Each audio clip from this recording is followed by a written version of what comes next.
I'm going to show you one other aspect of this box truck RV van conversion project. We're going to back up here a little bit, and you can see that this big white box truck sitting in the middle of my driveway is a huge eyesore. You know, I've got a nice house here, and I got this big ugly white truck parked. And the plan from the start is to tuck the truck behind the side of the house so it's not just hanging out here.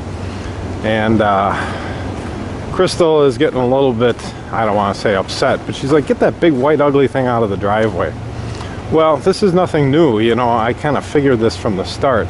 So last fall, when I started this project, again, my plan was to park it alongside of the house here.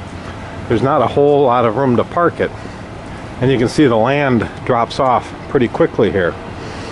So I actually moved the gas tank over, I did this last November, before I even had the truck. You know, I'm planning for this. So I moved the gas tank over far enough that I could get the truck back in here. And I got a little problem with the roof overhang here. It's pretty close, pretty tight. But I figure I can back it up. But again, the land drops off, and you can see it drops off faster and faster and faster. So the plan is to get a couple of loads of fill in here.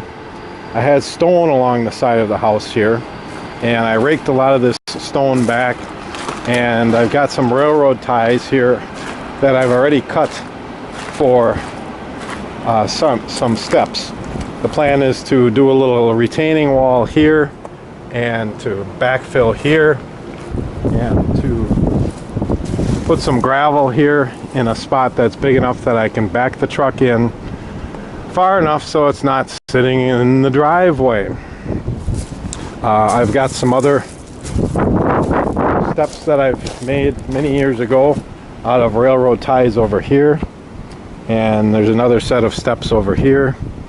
So the railroad ties steps are gonna blend right in, and actually I could use a set of steps back here.